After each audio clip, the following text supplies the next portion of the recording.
السلام علیکم۔ زندگی آزمائشوں کا سمندر ہے، کسی سے لے کر آزمایا جاتا ہے تو کسی کو بے تحاشا دے کر آزمایا جاتا ہے۔ بس کہیں صبر کی اور کہیں شکر کی آزمائش ہے۔ اللہ آزماتا ہے کہ میرا بندہ یا میری بندی کس حد تک صبر کر سکتے ہیں۔ صبر کر لو یہ سوچ کر کہ جو ہو رہا ہے اس میں اللہ کی مصلحت اور تمہاری بہتری ہے۔ صبر نہیں ہوتا، صبر کیا جاتا ہے، اور صبر یہی ہوتا ہے کہ اپنے اندر مچتے ہر طوفان کو خود میں تھام کے اس کے ختم ہونے کا انتظار کرنا، اپنی شدتوں کو خود میں اس طرح قید کر لینا کہ معاملہ صرف اللہ کا رہ جائے۔ صبر نے حضرت یوسف کو عزیز مصر بنایا۔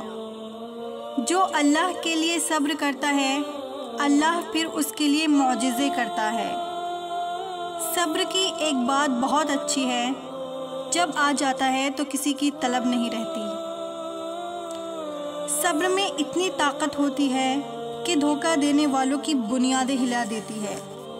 پوچھا گیا صبر کسے کہتے ہیں؟ جواب ملا، جب تمہاری آنکھیں آنسوؤں سے بھری ہوں مگر تمہاری زبان پر کوئی شکوہ نہ ہو اور دل اس بات کی گواہی دے رہا ہو کہ رب جو کرتا ہے اس میں ہماری بہتری ہے۔ یاد رکھو اللہ امتحان بھی انہی کا لیتا ہے جس سے اللہ محبت کرتا ہے، اس لیے صبر کرو، اللہ تمہارا یقین دیکھتا ہے۔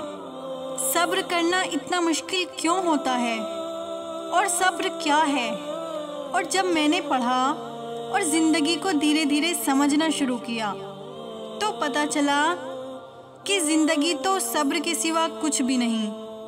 کوئی بچھڑ گیا تو صبر، کوئی روٹ گیا تو صبر، کسی نے کردار پر انگلی اٹھائی تو صبر، جو مانگا وہ نہ ملا تو صبر، اور کسی کا ذکر کرتے ہوئے آنکھیں بھر آئیں تو صبر۔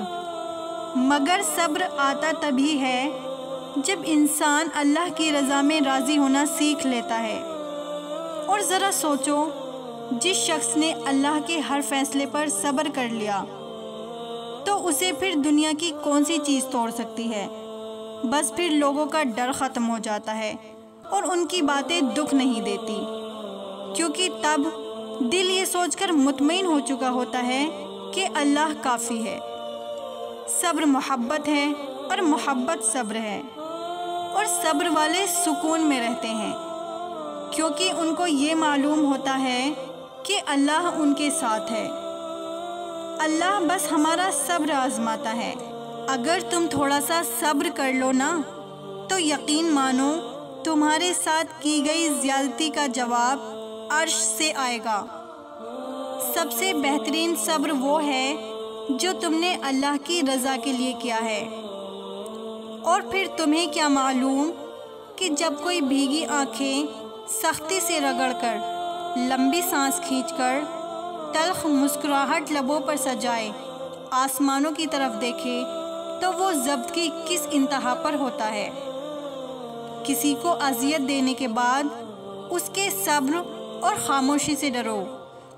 ان اللہ مع الصابرین، بے شک اللہ صبر کرنے والوں کے ساتھ ہے۔